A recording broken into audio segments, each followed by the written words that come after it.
السلام علیکم۔ جب کوئی تمہارا سکون تباہ کر ڈالے، تمہارا دل زخمی کر جائے، تو بس ایک بات یاد رکھنا، وہ تمہارا رب تمہیں ملنے والی ہر تکلیف اور اذیت کا حساب لے گا۔ اداس ہو، سمجھ نہیں آ رہا کیا کروں، کچھ بھی صحیح ہوتا نظر نہیں آ رہا، مگر دیکھو وہ رب تمہیں نہیں بھولا، دعا کا راستہ تمہیں اس نے دیا ہوا ہے ابھی بھی، تو پھر یہ یقین رکھو دعا قبول ہوگی۔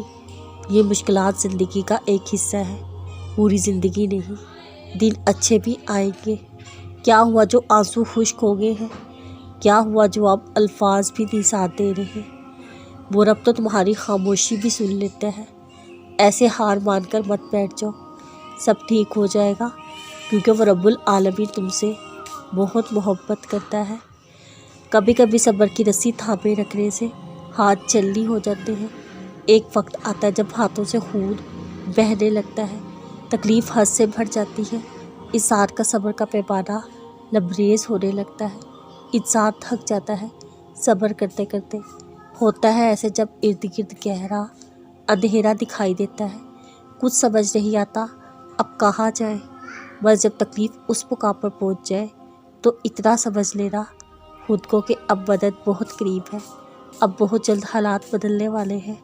حوصلہ رکھنا، امید مت چھوڑنا، تمہارا یہ صبر کرنا رائے گا نہیں جائے گا، دعائیں قبول ہوگی تمہاری بہت جلد، بس اس رب سے نا امید نہ ہو۔ تمہیں مشکلات میں ڈالنے سے پہلے وہ رب تمہیں ان میں سے نکالنے کا انتظام کر چکا ہوتا ہے۔ اداس مت ہو، تمہاری زندگی کا اندھیرا بھی جلد ختم ہو جائے گا۔ تم بس اس سے اچھا گمان رکھو، وہ تمہیں بہترین سے نوازے گا۔ جب تم اس کو اتنا پکار رہے ہو تو یقین رکھو وہ جواب بھی دے گا۔ ایک روز اس کی عطا تم سے شکرانے کے نفل ادا کروائے گی، تمہیں وہ خالی ہاتھ نہیں لٹائے گا۔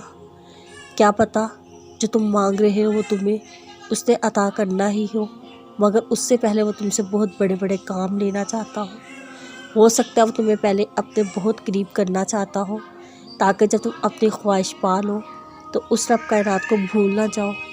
ہو سکتا ہے وہ تمہیں تمہاری خواہش تب نصیب کرے جب تمہیں اس کی سب سے زیادہ ضرورت ہو سکتا ہے وہ تمہیں تمہاری خواہش کے ساتھ اور بھی بہت کچھ عطا کرنا چاہتا ہو۔